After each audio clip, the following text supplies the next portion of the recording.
Siat Alishmaya, avec l'aide du ciel, j'aimerais voir avec vous, avec ceux qui sont présents devant leur écran, j'aimerais voir certains ont peut-être entendu parler des contes de Rabbi Nachman de Breslev Zatzal. Rabbi Nachman, en fait, il a écrit ce qu'on appelle les Sipurei Maasiot, des contes, des histoires. Et il faut savoir que dans ces histoires-là, on sait que le Baal Shem Tov, par exemple, Zatzal, lui, quand il y avait des concepts qui étaient trop élevés, qui n'arrivaient pas à pouvoir descendre de manière simple pour les gens du peuple, entre guillemets, les gens du commun des mortels, pour expliquer des choses qui étaient trop élevées, alors qu'est-ce qu'il devait faire? Et c'est aussi quelque chose qu'on voit dans le Talmud, ou dans des Midrashim, on voit des paraboles, des histoires. Quand il y a des choses très élevées, les tzadikim, les saints, les justes, pour nous expliquer des choses élevées, vont maintenant utiliser l'histoire, la parabole. Et notamment, Rabbi Nachman utilise aussi ce même procédé, et il a écrit des contes, et ces contes, ils ont une faculté. Ils ont plein de facultés, mais notamment une faculté qui est essentielle, c'est des contes qui réveillent. Ils réveillent l'âme, juif et non juif. Qu'on comprenne le sens profond des choses, puisque dans ces contes, au travers de personnages, au travers de choses qui vont être dites, se cachent des choses très profondes pour ceux qui sont au courant, pour ceux qui sont habitués au langage de la Torah, de la Kabbalah ou autre. Et donc c'est des contes, les contes ont cette faculté de réveiller. Le simple fait d'écouter un conte de Rabbi Nachman, ça réveille spirituellement. Rabbi Nachman explique qu'il y a certaines choses qui peuvent nous rentrer dans un sommeil spirituel, qui peut même devenir un sommeil matériel. La personne n'arrive plus à se lever. La personne n'arrive pas à se réveiller le matin. Parce que tout est mida kenegad mida. Vous savez que tout est mesure pour mesure. La Gemara Sotel explique ça. Ça veut dire quoi? Ça veut dire que si un homme maintenant il est en train de dormir spirituellement, alors Dieu, comment est-ce qu'il lui montre qu'il est en plein sommeil spirituel? Ça peut se manifester par le fait qu'il n'arrive pas à se lever. Ou qu'il est touché par le sommeil, pris d'une fatigue. D'accord? Alors maintenant, les médecins vont chercher à expliquer, manque de vitamines, etc. Peu importe comment la chose, elle s'est produite. La racine de cette chose, qui est spirituelle, puisque toute notre racine, à chacun d'entre nous, chaque être sur Terre, a une racine spirituelle. Et maintenant, on sait que le matériel ne peut venir que par rapport au spirituel. Donc, ces contes ont cette faculté de réveiller. Et plus que ça, il y a même eu beaucoup de femmes qui n'arrivaient pas à avoir d'enfants, qui ont réussi à avoir des enfants, grâce à la simple lecture de ces contes. Parce qu'on n'a pas idée de ce que ces contes peuvent renfermer. Donc, c'est pour ça que, aujourd'hui, j'aimerais vous parler d'un conte. Un conte de Rabbi Nachman. Vous le lire, vous le contez, sans faire de rajout personnel. Et, Bezrat Hashem, ce sera l'objet d'un autre cours, où on expliquera les certains concepts qui sont dans ce conte. Donc, il y a un conte. C'est le conte du Rav et du fils unique. Du Rav, du rabbin, du fils unique. Donc il y avait un Rav qui n'avait pas d'enfant. Et après qu'il ait eu un fils unique, et qu'il l'a élevé, qu'il l'a choyé, il s'est occupé de lui, alors il s'asseyait tous les jours avec cet enfant dans l'étage supérieur de là où il était, et il étudiait comme avec tous les n'importe quel adulte, n'importe quelle personne qui était en mesure de comprendre le sens de l'étude. Et il étudiait et il priait tout le temps, cet enfant. Cet enfant, donc, il était vraiment bercé, complètement imbibé de spiritualité. Rak shaya margish be'atzmo, shechasar lo ze chisaron, mais il ressentait en lui-même qu'il lui manquait quelque chose. Il savait pas définir. Il ressentait qu'il y avait un manque. Il ne savait pas ce que c'était, nous dit Rabbi Nachman, Zatzal. Et à cause de ce manque qu'il avait, il n'arrivait pas à ressentir le goût de son étude et de sa prière. Et il a raconté devant deux personnes de son âge, et il leur a raconté son sentiment, et ils lui ont donné un conseil. Ils lui ont dit, va voyager chez ce tzaddik. Il y a un tzaddik, précise pas qui, va voir ce tzaddik-là. Et cet enfant-là, il a fait ce qu'on appelle, Rabbi Nachman dit, une mitzvah. Il a fait un commandement. chez Baaleda les Prinat Maor HaKatan, que grâce à cette mitzvah-là qu'il a fait, il a atteint la dimension, le niveau de ce qu'on appelle le Maor HaKatan, le petit luminaire. Je n'en dis pas plus. Donc cet enfant a fait une action, une bonne action, et il a atteint ce niveau. Ok. Continue l'histoire. Voilà, Ben, il est parti, cet enfant-là, unique, ce fils unique, il est parti raconter à son père. Et il lui a dit qu'il ressentait pas de goût dans son travail, etc., et qu'il lui manquait quelque chose, et qu'il savait pas ce que c'était, et qu'il voulait voyager chez ce tzaddik dont on lui avait parlé. Et son père lui a répondu, comment tu vas aller voyager chez ce tzaddik-là, alors que toi t'es quelqu'un qui étudie plus que lui, et t'es encore plus spécial que lui, t'as un degré plus élevé que lui, t'es quelqu'un d'une famille plus haute, plus élevée que lui. Et c'est pas joli. Il est pas joli que toi, il n'est pas beau que toi, de ton rang, tu descends de voir quelqu'un d'un rang plus bas, et que tu voyages vers lui. L'onael et c'est pas beau que t'ailles voyager vers lui. Oublie ces idées. Allez, arrête avec ces histoires. Au point qu'il l'a empêché de voyager. Il a empêché de voyager son fils. Et son fils, il est reparti à son étude. Et il a encore ressenti un manque. Il a ressenti un manque. Il a repris conseil avec les mêmes personnes, les mêmes jeunes de son âge. Et ils lui ont donné comme conseil, comme juste avant, comme la fois précédente, l'inso à la tzaddik. Va voyager chez le tzaddik. Va voir ce tzaddik. Et il est reparti voir son père. Veita auto aviv. Umana auto. Et son père, il l'a dérouté, il l'a empêché, il a réussi à le détourner de ce chemin. Et ça s'est produit de la sorte plusieurs fois. Et ce fils-là, il ressentait un manque. Et il désirait beaucoup remplir ce manque. Il espérait, il avait des aspirations fortes. Et le Yadamaou, il savait pas ce que c'était que ce manque. Et il est reparti voir son père. Cette fois-ci, il a obligé son père. Il est arrivé avec puissance, avec force, détermination. Il a tellement été déterminé, tellement il a été insistant, que son père, il a été obligé de voyager avec lui. Parce que son père, il voulait pas le laisser voyager tout seul. Du fait que c'était son fils unique. Il avait peur pour lui. Mais son père, il lui a dit, voici que tu vois que je voyage avec toi. Je vais te montrer dans ce voyage-là, il y a rien de concret. Je t'ai fait un film, comme on dit. C'est moi qui rajoute. Ve'asru amerkava. Venasu. Et ils ont préparé la charrette. À l'époque, ils voyageaient en charrette. Et ils ont voyagé. Et son père, il lui a dit, on va faire un test. Si tout se comporte de manière naturelle, c'est-à-dire qu'on voyage normalement, on fait un voyage normal, alors c'est Mina Shamaim, ça vient du ciel, c'était voulu du ciel qu'on aille là-bas. Mais sinon, si ce n'est pas ainsi, Eno Mina Shamaim. C'est-à-dire que ce n'est pas du ciel, ça n'est pas voulu du ciel, Venarzor, et on fera demi-tour. Venassou, et ils ont voyagé, et ils sont arrivés jusqu'à un petit pont. Et arrivé à ce petit pont, Venafal sous Sechad, il y a un des chevaux de la charrette qui est tombé. Et la charrette, elle s'est retournée, et un peu plus, ils allaient se noyer. Catastrophe. Son père, il lui a dit, tu vois, c'est pas normal ce qui nous arrive. On passe par un pont, c'est pas un voyage habituel. Ce chemin-là, il n'est pas voulu du ciel. On rentre chez nous. Et l'enfant, il est reparti à son étude. Il a repris l'étude.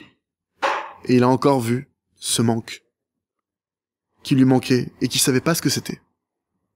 Et il est reparti. Et il a réinsisté avec son père très très fortement au point que son père, il a été obligé de voyager avec lui une seconde fois. Et quand ils ont voyagé, cette fois-ci, le deuxième voyage, et Midaviv, son père, il a établi avec lui un test.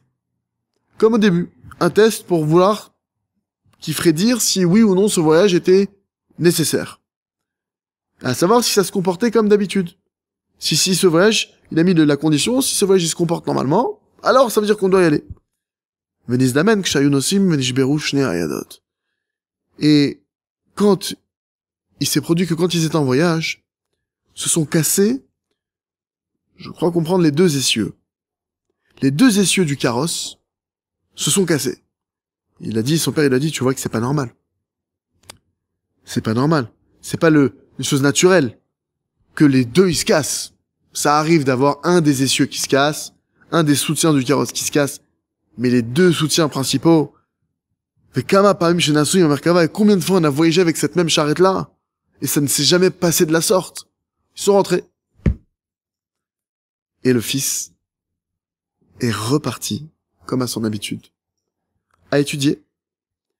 Et encore, il a ressenti ce manque, dont on parle depuis tout à l'heure.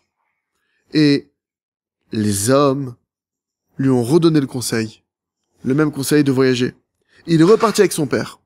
Il est reparti voir son père. Il a obligé son père. Comme il avait fait plus haut. Il est obligé de voyager avec lui. Encore. Et il lui a dit, le fils, cette fois-ci, on fait plus de tests. On fait plus de conditions. Ça arrive. C'est la nature. Que un cheval y tombe. Ou que de se casse des essieux. Ça arrive. Donc s'il n'y a pas maintenant quelque chose de vraiment significatif, un signe clair, moi je fais pas demi-tour, je vais au bout. Venassou, ils ont voyagé au Baou, et ils sont arrivés à une auberge pour passer la nuit. Et là-bas, ils ont trouvé un vendeur. Il y avait un vendeur, un commerçant. Et ils ont commencé à discuter comme l'habitude des commerçants qui discutent entre eux, de choses et d'autres. Et ils ne l'ont pas dévoilé, le père et le fils n'ont pas dévoilé quel était le motif de leur voyage. Parce que le Rav, le père du fils, il avait honte en lui-même de dire qu'il voyageait chez ce tzaddik-là. Et donc, ils ont parlé de toutes les choses de ce monde-ci, jusqu'à ce qu'au détour de la conversation, ils sont arrivés à parler des tzaddikim. Et comment est-ce que les tzaddikim, ils sont les justes? Comment ils se comportent? Où est-ce qu'ils se trouvent? Et le commerçant en question, il leur a raconté que là-bas, il y avait un tzaddik. Et là-bas... Et ils ont commencé à parler du tzaddik vers lequel ils étaient en train de voyager. Est arrivé le dossier, si on peut dire, du tzaddik en question qu'ils étaient en train de faire le voyage, sachant que le commerçant n'était pas au courant. Et il a dit,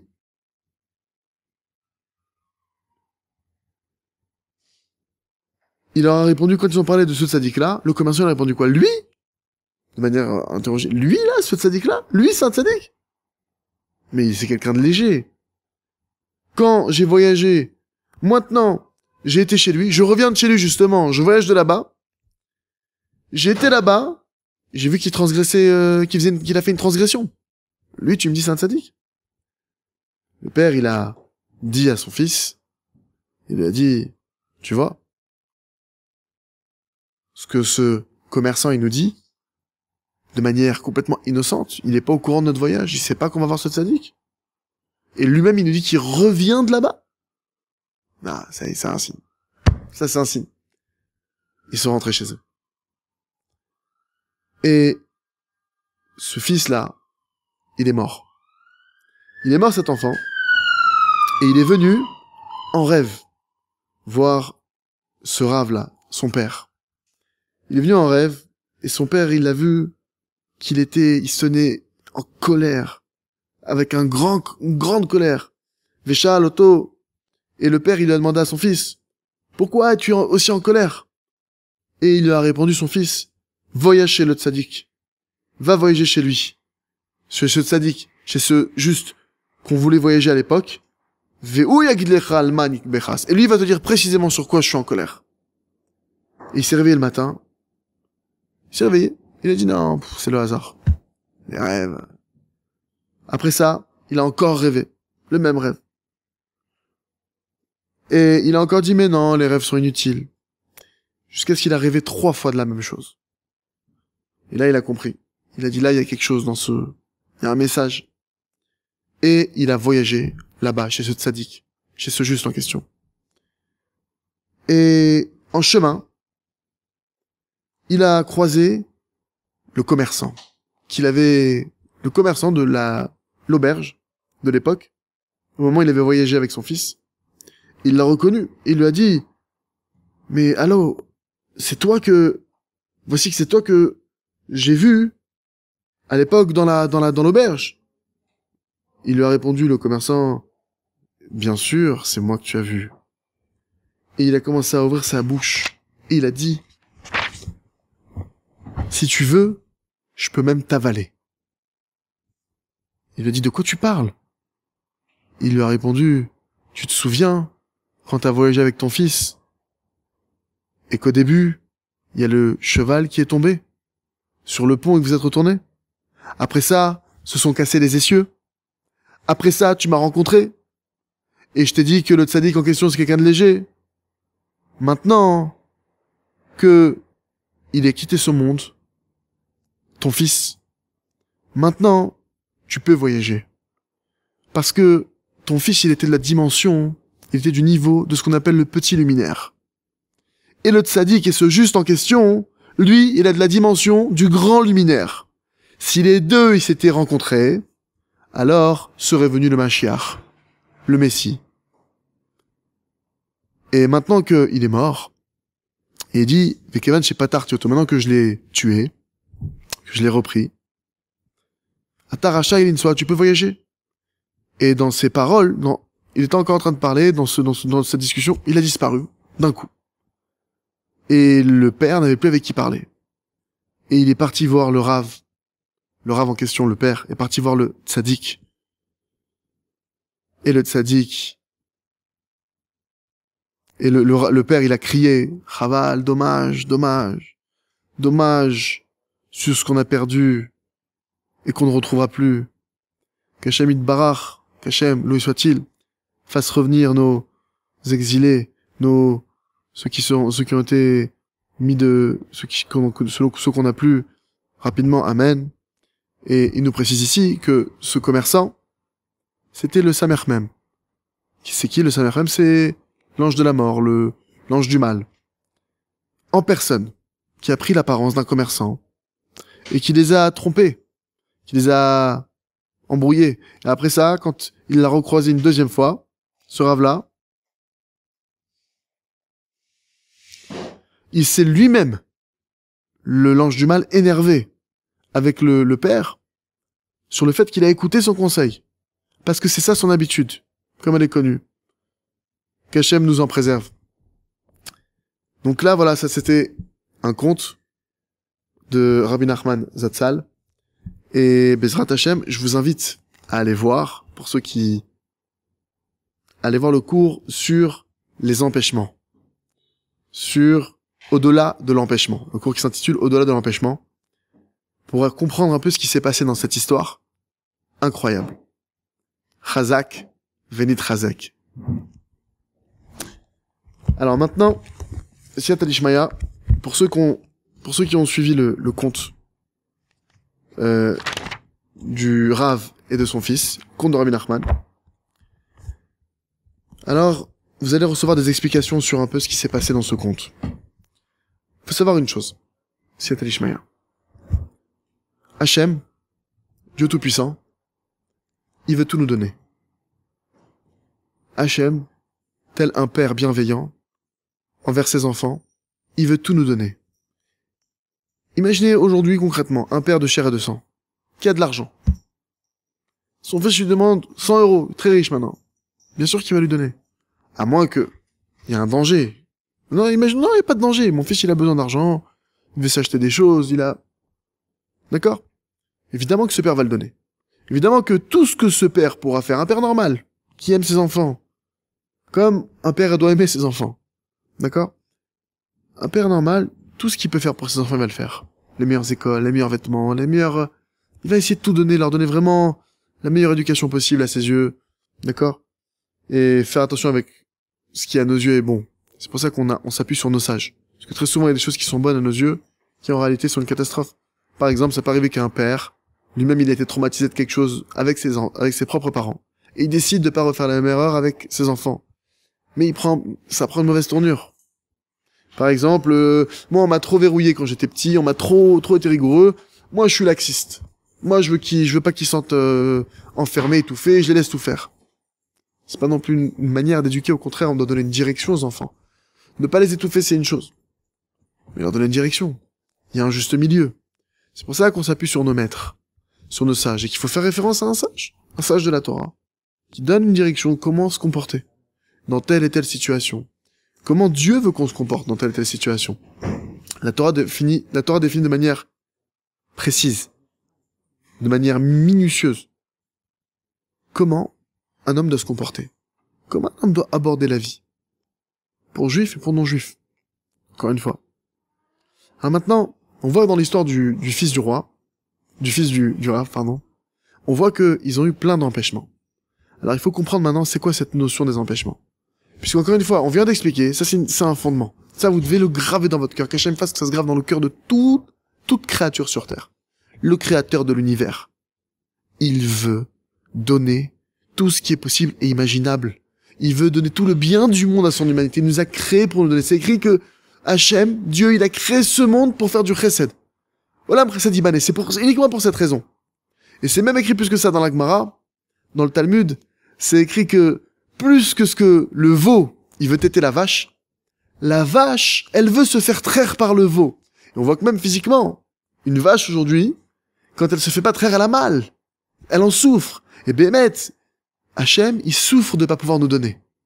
Maintenant, pour qu'on puisse recevoir ce que Dieu veut nous donner, cette abondance que Dieu veut nous donner, il faut avoir les bons réceptacles. Il faut avoir les bons kélim. Comment est-ce qu'on crée les kélim? Par la tfila. On va voir pas que. La tfila, la prière, c'est l'expression de la foi. C'est l'expression de la volonté. C'est-à-dire qu'une fois que je veux et que j'ai la foi en Dieu et que je veux et que je persiste, hop, je me mets à prier. J'arrive à tel que je me mets à prier, c'est-à-dire que le fait que je prie, ça démontre, et ça dénote que derrière, il y a de la volonté. Parce que si tu voulais, t'aurais prié. Si tu pries pas, c'est que tu veux pas vraiment. La preuve. Quelqu'un qui veut quelque chose. Qui sait que le créateur du monde, il a tout entre les mains. Alors il demande. Regardez Moshe Rabbeinu, alav hashalom. Quand il a voulu rentrer en Eretz Israël, il a prié 515 fois. 515 fois. Il a eu cette humilité. Il a eu cette foi en Dieu. Vous imaginez, vous priez une fois pour quelque chose, vous n'êtes pas répondu. 2 fois, vous n'êtes pas répondu. 3 fois. Moshe Rabbeinu, 100 fois. 200 fois, 300 fois, 400 fois, 500 fois, 515 fois, et il n'a pas été répondu. Et nos maîtres, ils disent, s'il avait prié une fois de plus, il aurait été exaucé. Alors, de là, on apprend qu'il y a un compte de prière pour chaque chose. Selon la chose que tu désires obtenir, il y a une quantité à amener. Le Rav, il donne un exemple comme ça. Rav Arouche, qu'Hachem de longue vie, il donne un exemple. Il dit que, imaginez maintenant quelqu'un, il est dans un magasin. D'accord? Il arrive dans un magasin, il y a les commerciaux, etc. Il y a les vendeurs. Il prend un objet. Il arrive à la caisse. On dit, monsieur, c'est 200 €. Il sort 100 €, 150, 170, 190 €. Ah, il a plus d'argent. Il dit, écoutez, j'ai pas d'argent. Le vendeur, il dit, je peux pas vous le vendre. Est-ce que ça viendrait maintenant à notre tête que, quand le vendeur, il dit, je peux pas te vendre, est-ce qu'il veut lui vendre ou est-ce qu'il veut pas lui vendre? Bien sûr qu'il veut lui vendre. Il est commissionné, ça fait marcher la boutique, il y a du chiffre d'affaires à faire. Mais il peut pas. Parce qu'il manque 10 €. Alors maintenant, pareil, quand maintenant j'ai prié pour quelque chose, je veux quelque chose, Dieu, je l'ai pas encore obtenu. C'est pas que Dieu, il veut pas me le donner. Encore une fois, il faut que cette chose soit bonne. Et même des choses, Dieu préserve des fois qui sont pas bonnes. C'est pour ça qu'il faut demander toujours à Dieu qui nous donne quelque chose qui est bonne pour nous. Parce que moi, d'où je sais ce qui est vraiment bon pour moi de manière absolue. Donc je demande à Hachem, voilà, mon Dieu, cette chose-là. Aide-moi à prier pour les bonnes choses. Aide-moi à recevoir que ce qui est bon pour moi. Et là, mais maintenant, il y a des choses qui sont clairement bonnes pour nous. Par exemple, faire une mitzvah. Ce que Dieu a défini dans la Torah. Sa volonté, ses commandements. Ce qu'il ne veut, il ne veut pas les 10 commandements. D'accord? Quelqu'un maintenant, il se retrouve à voler, Dieu préserve. Il veut prier pour arrêter de voler. Il me dit, mais non, peut-être que Dieu veut que je vole. Non, Dieu veut pas que tu voles. Il y a les 10 commandements derrière toi.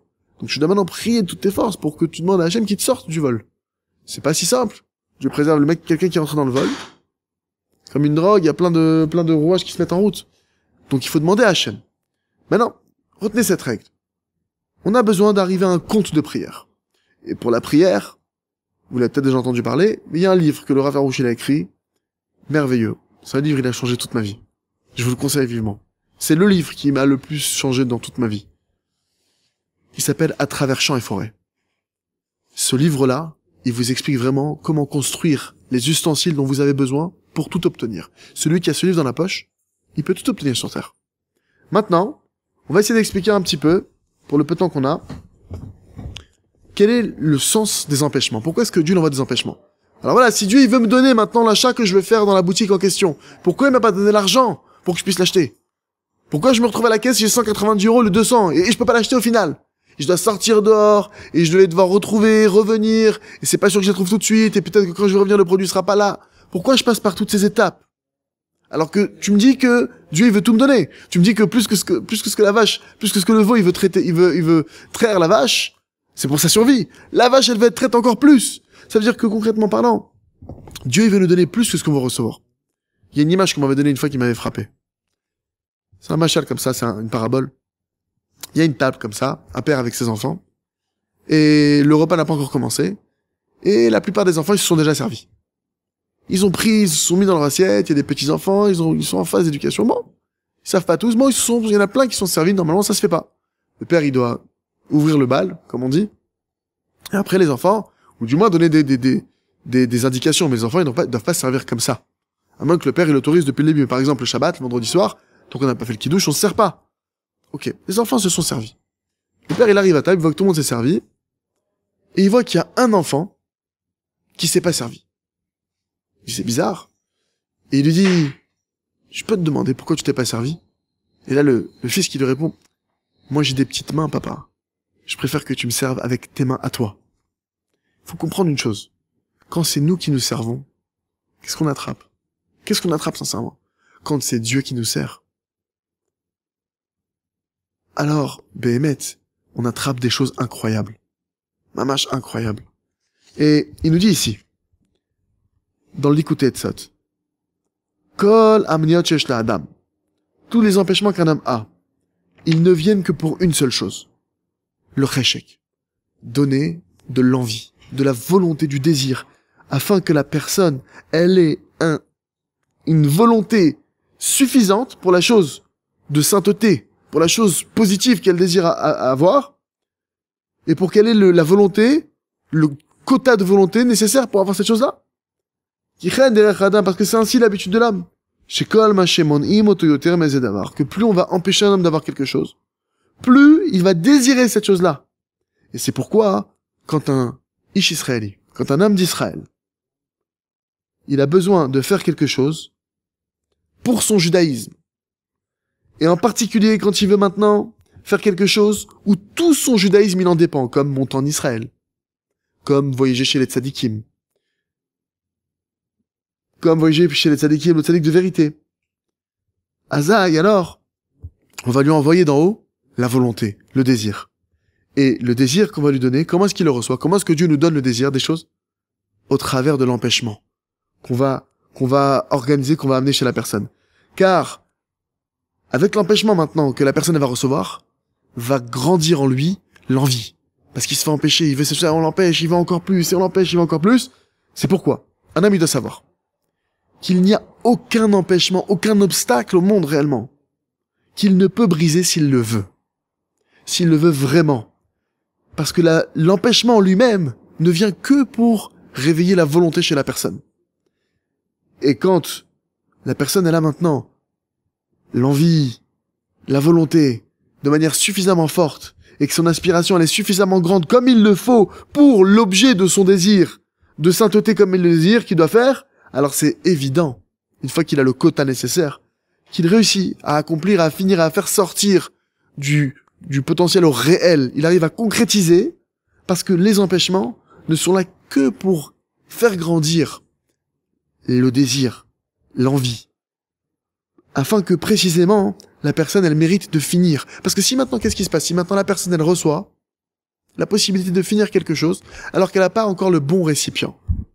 Prenons un exemple simple. Imaginez que je prenne du plomb brûlant et que je le mette dans un ustensile en plastique. Qu'est-ce qui va se passer? Il va brûler le plastique. S'il est sur une table, il va brûler la table. Ça va rendre service à personne. Au final, ça va devenir une malédiction, entre guillemets, d'avoir reçu ce plomb alors que c'est une denrée rare. Ça coûte de l'argent. De manière spirituelle, c'est pareil. Si maintenant je vais recevoir quelque chose alors que je n'ai pas les ustensiles pour le recevoir, ça m'endommage. C'est quoi l'endommagement? Si j'ai pas les bons ustensiles, c'est que je vais m'enorgueillir. C'est quoi s'enorgueillir? C'est s'éloigner de Dieu. Dieu, il veut que je désire la chose, je travaille pour la chose, parce qu'au moment où Dieu va me la donner, qu'est-ce qui va se passer? Je saurai que ça vient pas de moi. je saurai que ça vient de lui en personne. Alors c'est pourquoi, se rattacher on aura l'occasion si Dieu veut, de continuer sur les empêchements. C'est pourquoi un homme, il faut pas qu'il s'abatte quand il voit des obstacles devant lui. Il faut qu'au contraire, il se renforce et qu'il sache que Dieu, il veut lui donner. On parle d'une chose de Kedusha, une chose de sainteté. Il veut faire du bien, pas quelqu'un qui veut tuer, qui veut faire des mauvaises choses. Quelqu'un qui veut faire le bien, Dieu, il veut lui donner ce bien. Maintenant, il faut qu'il ait l'ustensile pour pouvoir recevoir ce bien qu'il veut faire. Et comment est-ce que Dieu lui envoie la volonté? Par les empêchements, par les obstacles. Donc les obstacles ne viennent que comme levier pour aider cette personne à se dépasser et avoir le compte de prière suffisant, le compte de volonté suffisante, le compte de désir suffisant pour pouvoir recevoir pleinement l'objet sans que ça lui fasse du mal, sans que ça lui mette de l'orgueil et qu'il puisse se rapprocher de Dieu véritablement. Chazak, Venit Chazek.